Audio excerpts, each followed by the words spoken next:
les récentes crises de santé de la reine n'ont pas arrêté son travail acharné en tant que chef de l'État.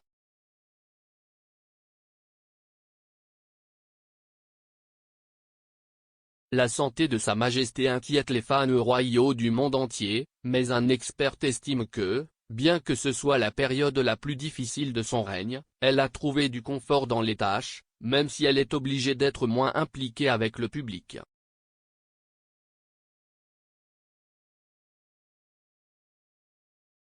Cathy Nicholl a déclaré à Vanity Fair que la reine appréciait toujours son rôle au service de la nation, ce qui la gardait jeune.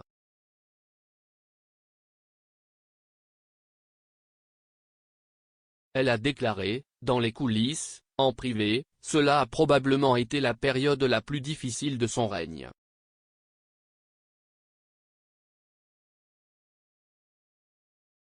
En l'absence de Philippe, sa famille est incroyablement importante.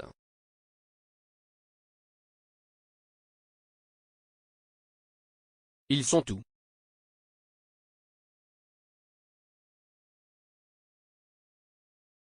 Le week-end dernier était le premier anniversaire de mariage de la reine et du prince Philippe, duc d'Édimbourg, depuis sa mort en avril à l'âge de 99 ans.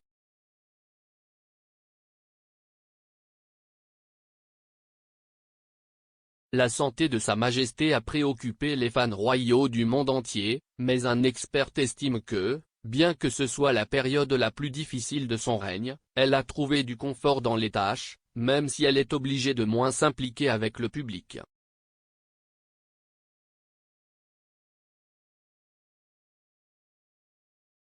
Le couple s'est marié à l'abbaye de Westminster le 20 novembre 1947.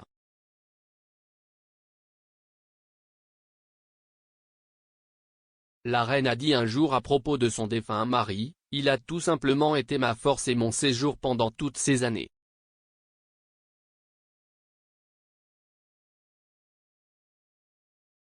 Malgré la période difficile qu'elle traverse, des sources proches du monarque ont déclaré au Mirror qu'elle se sentait bien, et prévoyait de se rendre à Sandringham à Norfolk vers le vendredi 17 décembre.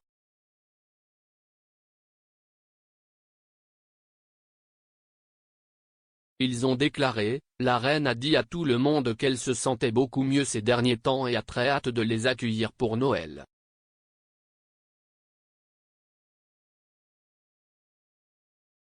Comme beaucoup d'autres familles, ce sera la première fois que Sa Majesté pourra se réunir avec sa famille élargie après avoir été séparée si longtemps en raison de la pandémie de coronavirus.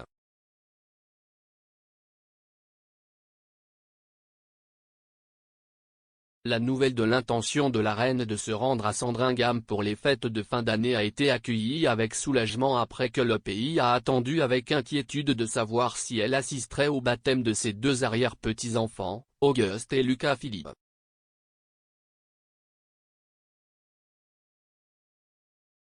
Les deux bébés, les enfants de la princesse Eugénie et de Zara Tindall, ont été baptisés lors d'une cérémonie de baptême commune qui s'est tenue dans une église privée qui fait partie du Royal Lodge sur le domaine de Queen's Windsor.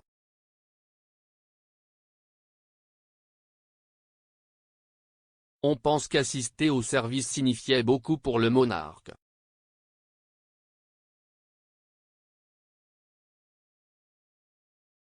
La commentatrice Penny Junor a déclaré au Sun, « Je n'ai jamais entendu parler de deux bébés royaux baptisés ensemble comme ça.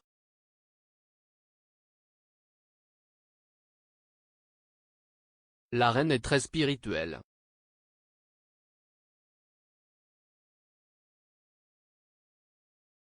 Le baptême est une occasion très importante pour le chef de l'Église d'Angleterre et être là sera d'une grande importance pour elle.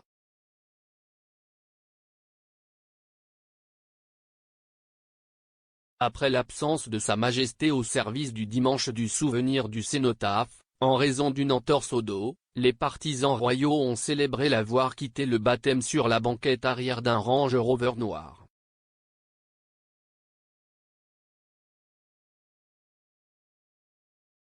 Il est survenu après près d'un mois de repos ordonné par les médecins après avoir passé une nuit à l'hôpital King Edward VII dans le centre de Londres.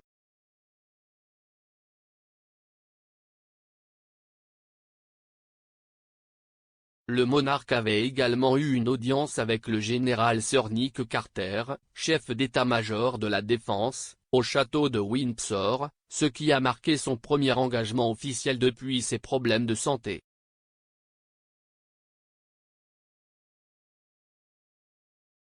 Avant cela, la dernière fois qu'elle avait été vue en public, c'était le 19 octobre, lorsqu'elle a organisé une réception pour le sommet mondial sur l'investissement à Windsor, avec des invités dont le cofondateur de Microsoft, Bill Gates.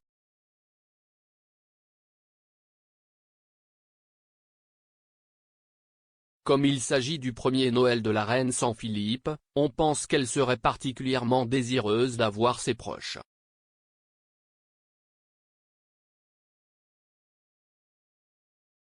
Elle aurait invité Charles, prince de Galles et Camilla, duchesse de Cornouailles ainsi que le prince William et Kate, duc et duchesse de Cambridge avec leurs 3 jeunes enfants.